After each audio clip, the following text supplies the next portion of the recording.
Welcome to the LDA Podcast, a series by the Learning Disabilities Association of America. Our podcast is dedicated to exploring topics of interest to educators, individuals with learning disabilities, parents, and professionals to work towards our goal of creating a more equitable world. Hi everyone, welcome to the LDA Podcast. I'm here today with Aaron Wolf. Aaron Wolf is a neurodiversity advocate, an actor, director, media host, and a co-founder of the film production company Howling Wolf Productions. And also very exciting, Aaron is the founder of I Am Able, a nonprofit dedicated to neurodiversity awareness, which I can't wait to talk about. So Aaron, thank you so much for being here. Thank you for having me, Lauren. It's great to be talking about all things creative and all things also neurodiverse, because this is an ever-changing world of in the neurodiversity world. Yeah. Well, to start off, could you tell us a little bit about yourself? And also, I just want to go over some of the impressive highlights that Howling Wolf Productions has done, and just your career highlights too. You've done a lot of impressive work. Thank you. I feel very honored and excited for what we're doing, what we've done, and what we continue to do, both with the production company and with Howling Wolf Productions, and being able to work in the creative space and in film and TV, and to be making things that, from horror movies to documentaries to TV shows to talk shows, to like all the different stuff that we've gotten to do and I've gotten to do, is all the stuff that I've dreamt of doing my whole life. So to be able to be doing what I've always wanted to do is incredible. And also to be neurodiverse, I quickly thought, when I started getting hired to do the work that I love to do, I really want to be an advocate for other neurodiverse people, because everyone should get a chance to be able to rise above the education system in some of the places where we're told no. We're told, no, we can't. No, we're not going to. No, it's not going to happen for us. Or you're different, you're disabled, you have something wrong with you. And I'm like, no, no, no, no, we do not. We do not have something wrong with us. We are all able. So then I thought of this concept of I Am Able, the I Am Able Foundation, because all of us, whether you're neurodiverse, not neurodiverse, in the middle, you're not sure, I don't care who you are, we are all able to do wonderful things in our journey. And I hate the idea that some people are discounted more than others, when we all should be lifted up. Absolutely. Well, and that's a great message. A lot of the people that we've had on the show have had similar experiences of either saying that there's a ceiling or a limit to what they're able to achieve because they have a learning disability or because they're neurodiverse. And LDA and I Am Able are both working to crash that ceiling for other people, to let them know that somebody with LD is capable of achieving anything. So, Aaron, you're a great example of this. Yeah, that's what I Am Able. What I wanted to do is combine the media space with the neurodiverse space, because I think there's no better way to communicate messages of possibility, hope, and what people can do than by showing it through media. And so I am able, with I Am Able, if you go to iamablefoundation.org or see the things we do, it's all through telling stories and showing what people can do, and getting people together who are neurodiverse and not neurodiverse to talk about these things and talk about different ways we learn, because I don't believe any one way is better than another way. It's just different skill sets and different ways that people come at the world and their creativity or their work or their life. Yeah. Well, and could you tell us a little bit more about your experience with neurodiversity? How did it impact you growing up, and how does it still impact you today? It's fascinating. Growing up neurodiverse in school, school was never my cup of tea. Starting in second grade, I had a chair outside the classroom called the Aaron chair, because I was kind of a class clown. I couldn't pay attention for long. And so the teacher would always say, Aaron, out. And I'd go to your Aaron chair. And so I'd be in the hallway by myself, which was a lonely place to be. And I've thought of how many people might have that Aaron chair, either literally or figuratively, when they're going through the school system and the education in their own education. And I've just thought, man, we've got to stop having errand chairs and we have to start having inclusive rooms for all people. So that my journey was, it became a lot about, okay, how do I conform and how do I become a part of how I'm supposed to be versus being an individual. What was weird is once I went into college and ended up at the NYU Tisch School for Film and Acting, which was a fascinating experience because then all of a sudden there and beyond and then afterwards it was all about being an individual. It was about how much of an individual can you be. So that became, Lauren, very quickly very confusing to me.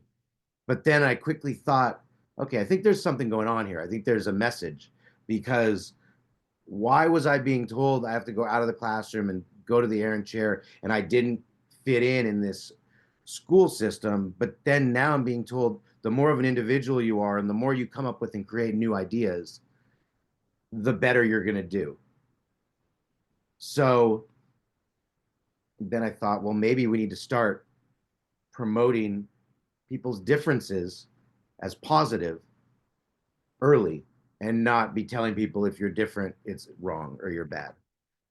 And so that's how, yeah, I think that's a sort of long-winded, medium-winded answer to part of my journey. And there's lots of specifics, but, and I also, there were a bunch of times during high school, middle school, where I would try to do things differently and then, get shot down, get shunned for it. But then when I started was making some films, doing some acting, doing like then there were certain things where, okay, but that's okay. You did that well. Um, and then I guess one time when it really worked being different was actually my to get into college, as we all know, you have to write like an essay or some sort of thing. And I like hate writing essays. Hated. I haven't done one in a while. And so to get into NYU, there was this old show that I watched as a kid called Inside the Actors Studio. Um, and it was about like this guy would interview, James Lipton was his name, and he'd interview these people who had long successful careers in the entertainment industry. So instead of writing an essay to get into NYU, I was like, you know what I'm going to do? I'm going to Photoshop a picture of me on that show with this guy and put that picture on the front. And then I'm going to do an interview as though he's interviewing me with some of the things that I hope to accomplish in my career, as though I've already done them. So that's the essay I did because I was like, I'm not an essay guy, but I could want to do something creative. And I thought this is probably going to totally fail. Like I was like, sure, this is probably the stupidest thing in the world, but at least it's showing that it's me, it's who I am, and it worked. I got in, and it ended up being a great thing. So that was also confirming that maybe trying things because they ring true to who you are, not because a system maybe is telling you this is how you have to be. Maybe that's the way to go going forward. Yeah. I really like what you said about how the different environments that you were in, you were either quote unquote approved of or unapproved of. Your differences were allowed to shine or you were punished for them. So Yeah, I think a lot of that is just, it depends on the system. It's not the individual at fault. I mean, it's just whatever systems you're able to thrive in or what systems you can't. So I think that was a really interesting point to bring up. exactly. And we need more of that, and we continue to need more of that. And every um, time I feel there's a bunch of steps going forward, then there's a lot of steps going backward. And so a lot of the work that we're doing with I Am Able Foundation in particular is about really showing and highlighting those wonderful stories and strengths and people who are difference makers who have also gone through the system thinking totally differently and learning totally differently than how they're being told they're supposed to be. Right. Well, and I wanted to ask on this basis of finding strength and finding an area that's allowed to celebrate your differences. What led you to discover your strength and creativity? I've always with that's just who I've always been. So it wasn't really, it's like some people, everyone has different strengths. For me, as a little kid, like playing in the playground, but I was, like making as though I was on in a movie, like on an adventure, being like, I don't know, Indiana Jones, or like I'm on, you're like these superhero, like I was just always thinking that that's just how my brain works. So it wasn't as much, this is what I'm, let me try to figure out what I'm gonna do. It's more just this is who I am. And then when I started to realize, all right, this is who I am. Okay, what falls into this? What are the things I'm interested? What falls into this category? What are the things that I like to do? And I quickly realized that certain things like science for me, I'm amazed at scientists. I'm amazed at people who are great at science. I quickly realized this was not something that was a strength for me. Um, but then things in the creative field, visual, and then I realized it took a while, but I realized I'm a visual learner and thinker. So I visualize everything, and I see things like I'll remember. I won't remember the name of a place, but I'll remember where everything is and what it all looked like. And so then I can kind of create. I can think of like for a movie, I can kind of envision what the movie will look like and what the scenes will look like and who will be where and what it'll all look like before we've even start like before we've even begun anything. I see it in my head. And so while that's not in the school system maybe thought of or talked about as a talent, I at least thought I think it's something that I can do. So let me at least try to do it by playing around with the camera and making stuff. Yeah. So it sounds like a really natural process for you to just like you never really had to discover it. It was just kind of a next natural step. Next natural step, but it's also always a learning. And I'm constantly learning. So to say that then it was, all right, let me try to teach myself how to edit. And then let me teach myself how to use a camera and ask for help too. Like I'd say to my dad, like, all right, how does this work? What is this? How do you do this? Um, uh, I mean, it was his camera. So I was like, how does this work? And stuff like that. So, and then from there, it's always learning. Every day is a new learning experience. There's always something new. And another big thing I learned early, and it's also, but then it's been again, a learning curve of how important it is collaboration. I believe that collaboration should be a class that's taught in school where you have to collaborate with others.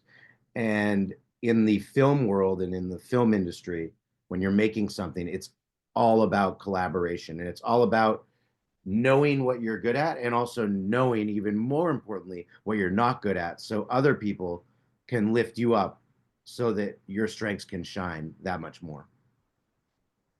Yeah, definitely.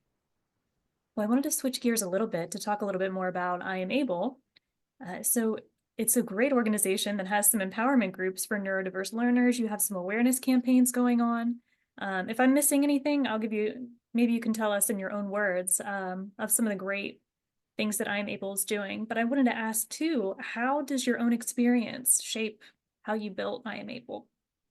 So I'll start with that and then I can talk a little about what we were doing. So Perfect. the I am able, I started before I am able even came about. I was like I gave some speeches and talks about learning differently, thinking differently, being neurodiverse, and doing what I do. And I just realized how many people I feel aren't getting lifted up and getting told that they are able.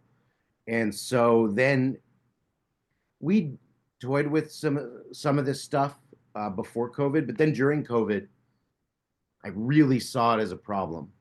And like I remember, I've given a couple like speeches, commencement speeches, or like speeches to different schools or classes, and I started giving them on Zoom in at the beginning of COVID, And I just was like, oh my goodness, if I was a student during COVID and I'm learning on Zoom, like forget about it. It's hard enough in the classroom, but really forget about it. Like this is just so hard to connect to anything. And I just didn't, it was that much harder. So I just thought it's that much more important to try to do something about it.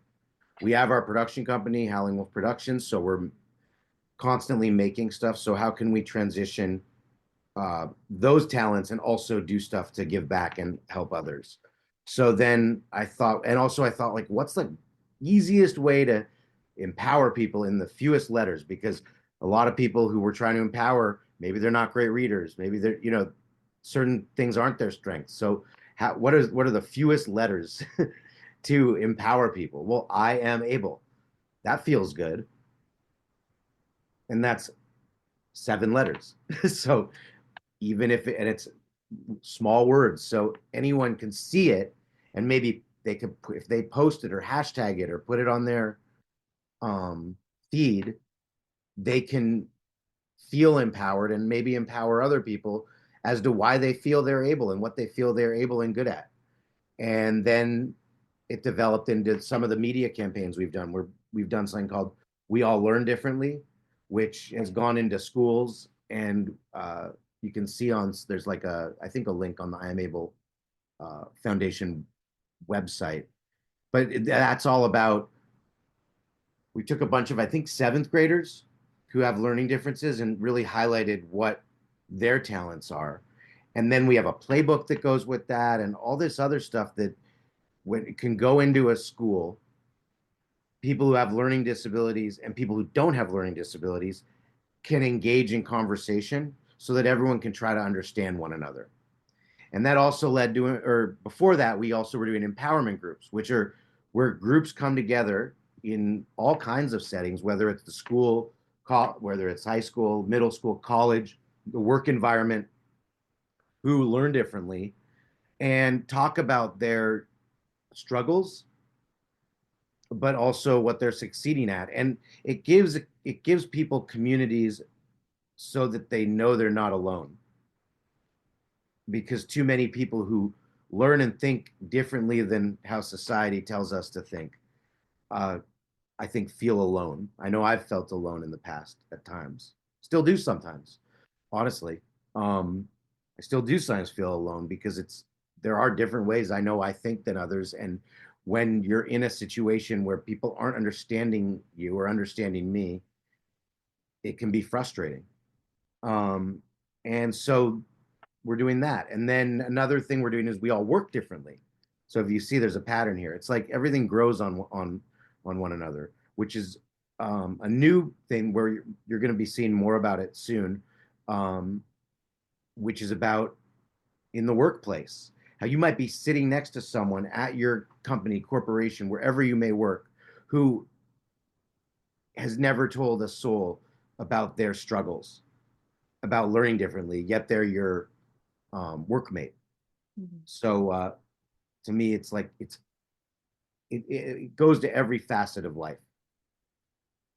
Right. I mean, your neurodiversity follows you throughout life. So it's so cool that you have this broken down into different stages that you can just kind of keep going to whatever stage of life you're at that time. That's really exciting. And we'll definitely be looking forward to the work empowerment group.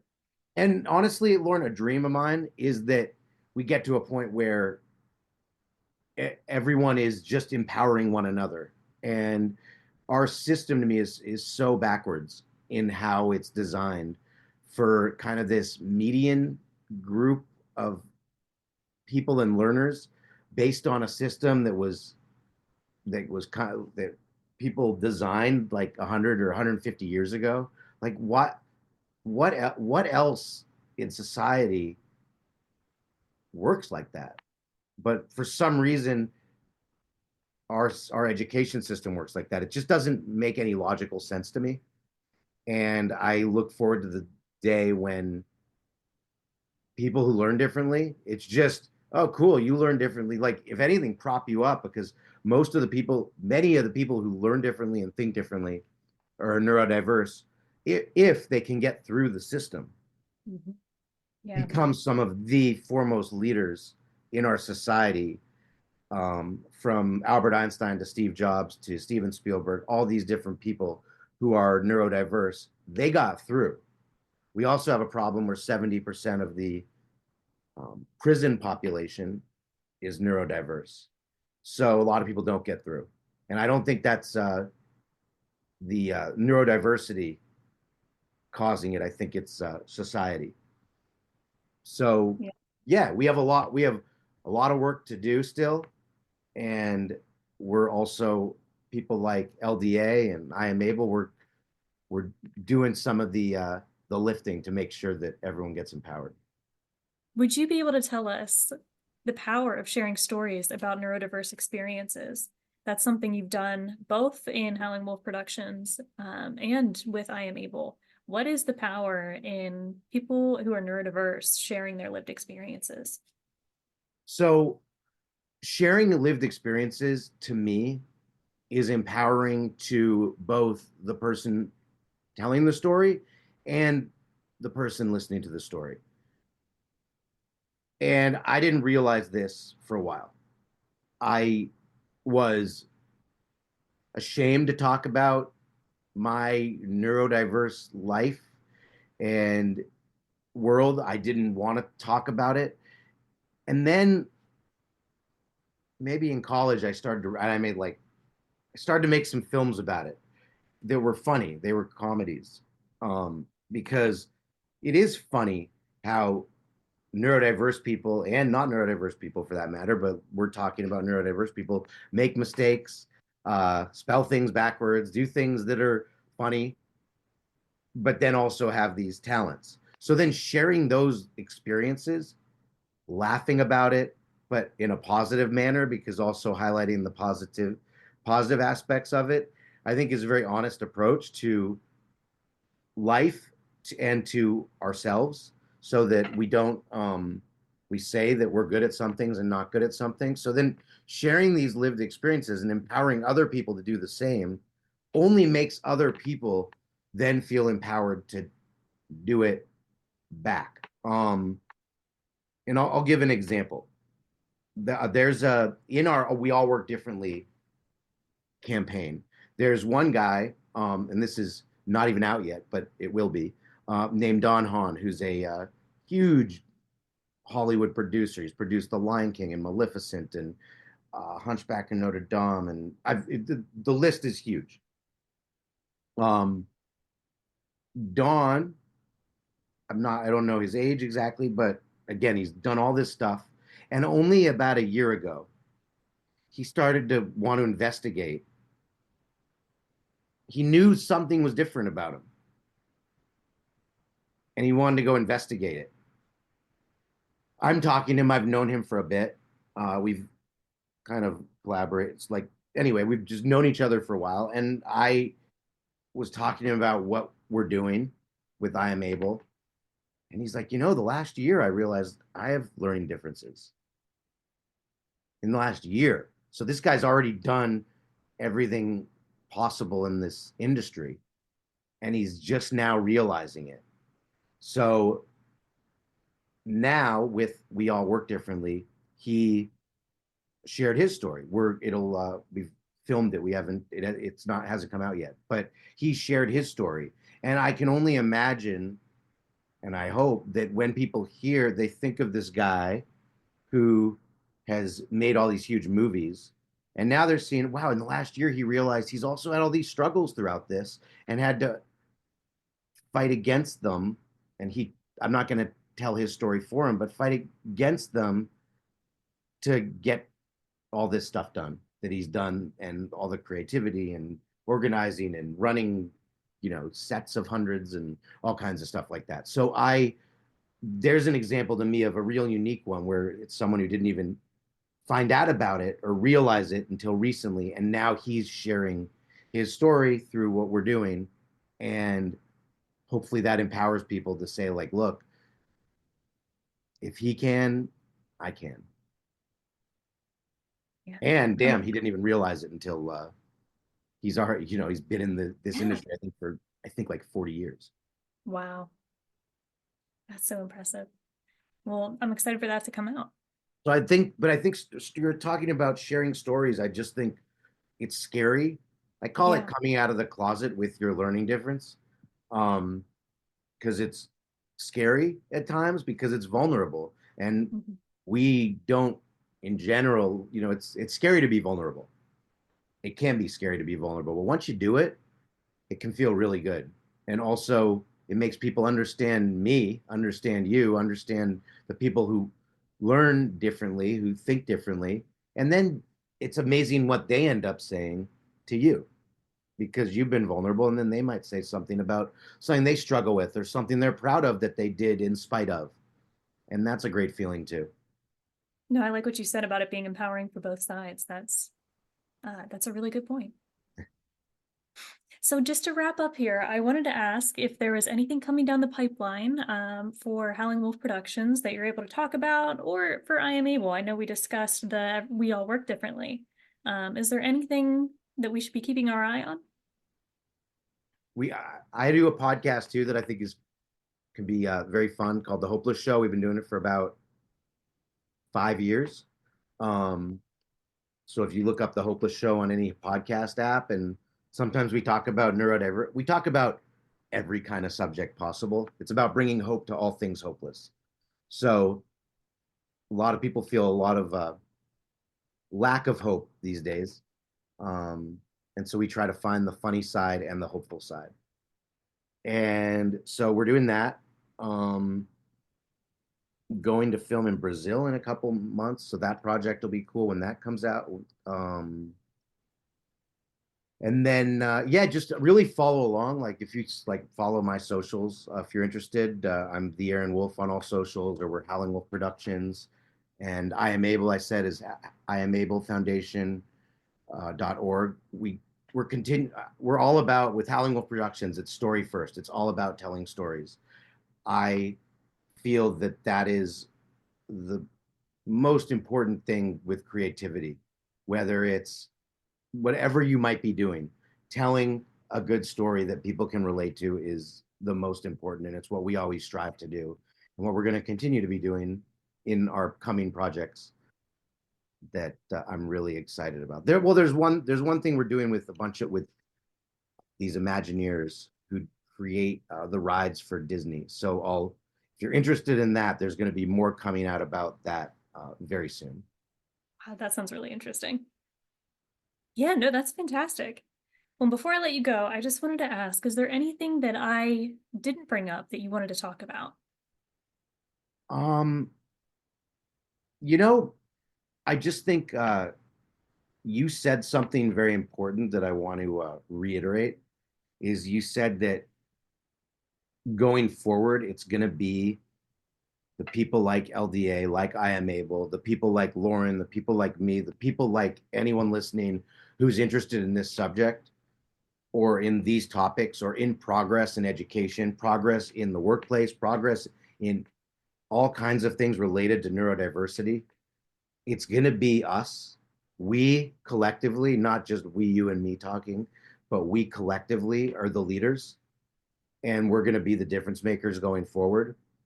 And so in 2025, it's more important than ever to continue to know that we are the leaders in this topic and subject and thing that we find so important. And if you want your voice heard or feel it should be heard, there are places for it, like I Am Able, like LDA, and so many others. And you are not alone. And even though some of these systems might be getting a little weird coming up, and like there are people doing things outside of the system to make sure that you feel included and you feel like you are not screwed or alone, or whether you're a parent or a student or whatever you might be. Yeah, I think that's such a great note to wrap up on, and such a hopeful one too. So, Aaron, thank you so much for being on the show. I really appreciated getting to hear your story, and for you sharing all the great work that I Am Able is doing. Thank you so much for having me, and look forward to more to come.